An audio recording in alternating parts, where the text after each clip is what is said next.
Hey guys, it's Ellie. Welcome back to Bite-Sized Book of Mormon. I'm glad to have you with me. So, if you've never been here before, this is just a podcast where I read through one chapter of the Book of Mormon each episode, and I give a little bit of context, a little bit of insights, a little bit of good times, so stick around. So, if you remember last episode, we read 3rd Nephi chapter 24, which is where Christ quotes Malachi, talking about some second coming stuff. So, lately, he had been quoting Isaiah before that, and he talked mostly about the gathering of Israel, which is something that is currently ongoing. And then he kind of goes forward in time and starts quoting Malachi, talking about the second coming, which is still in the future. So he is expounding more and more to these people and clarifying what the Old Testament prophets meant by their prophecies, which is so cool to have literally godly interpretation on scripture. Coolest thing ever. So anyways, go back and listen to that if you haven't already.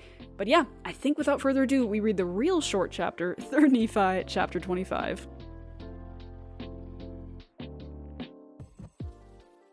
For behold, the day cometh that shall burn as an oven, and all the proud, yea, and all that do wickedly shall be stubble. And the day that cometh shall burn them up, saith Lord of hosts, that it shall leave them neither root nor branch. But unto you that fear my name shall the Son of Righteousness arise with healing in his wings, and ye shall go forth and grow up as calves in the stall. And ye shall tread down the wicked, for they shall be ashes under the soles of your feet in the day that I shall do this, saith Lord of hosts. Remember ye the law of Moses, my servant, which I commanded unto him in Horeb for all of Israel, with the statutes and judgments. Behold, I will send you Elijah the prophet before the coming of the great and dreadful day of the Lord. And he shall turn the heart of the fathers to the children, and the heart of the children to their fathers, lest I come and smite the earth with a curse. So, that's the chapter. The whole chapter. Like I said, it's a real short one today. But again, Christ is continuing to quote Malachi, and in verse 1, he says that the day cometh that shall burn as an oven. And then at the very end of the verse, he says, it shall leave them, sinners, he means, neither root nor branch.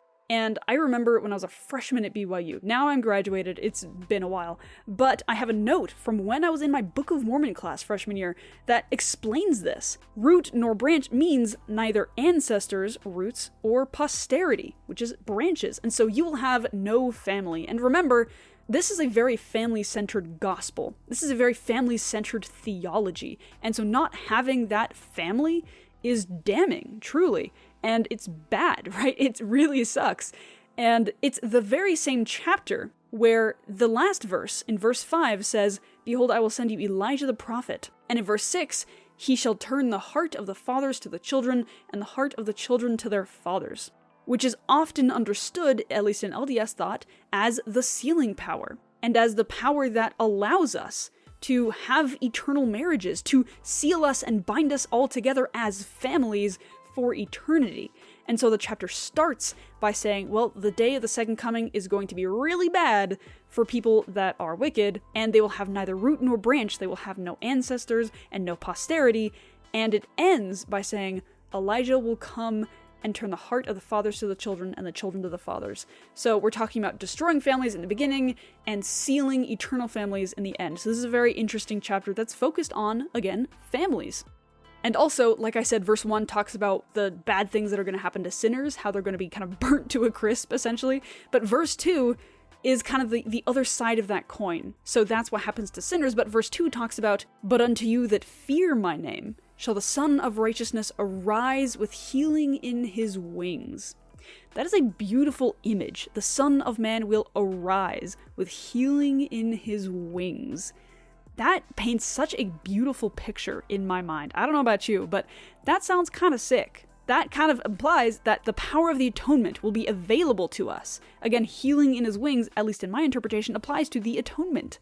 And we will have access. Those that fear his name will have access to that healing that is in his wings. And so again, this is kind of an extension of last chapter talking about the second coming. This is giving some more specific details about the second coming and drilling into our minds the importance of the sealing power. because it talks about in verse 5 that this prophet will come before the coming of the great and dreadful day of the Lord. So we have a chance to use that power and to start sealing ourselves together and start doing ordinances for the dead and kind of get that ball rolling. Of course, we believe that ordinances for the dead will continue after the second coming into the millennium so that everyone can actually get their chance, because no matter what efforts we do during this life and during this world, we're not going to be able to do everything. So, of course, they will continue into the millennium, but we are getting that ball rolling in this era before God comes again. And so we are making use of that sealing power now, today, in our temples all over the world. This great power that Elijah bestowed upon us again is being used to seal families together to avoid what verse 1 was warning us about. People losing their roots and their branches, being kind of left adrift. And that is not something that, if you're LDS, you really need to worry about, because, it's kind of been dealt with. Like I said, we're a very family-centered church and theology. This is very, very important to us. And this chapter is definitely a reason why. Families are important eternally, because they last eternally. So, oh man, God is real, guys. This is cool. So, yeah, no standout verse today because I basically just reviewed all of the verses in this chapter because there are only 5.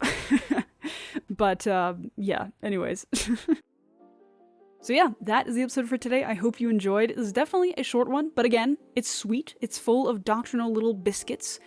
So yeah, sealing is important, guys. Go get sealed or something. I don't know. So yeah, there's just a link down in the show notes that I want to let you know about. It's my link tree. It's where you can access my YouTube, my Instagram, my Substack, and where you can read the Book of Mormon for free on your own. So go do that, because that's pretty cool. You can also donate to me because I do this podcast literally for the vibes, just for fun. So yeah, anything you give is greatly appreciated. But yeah, that's all I've got for you today. I'll talk to you later. Bye.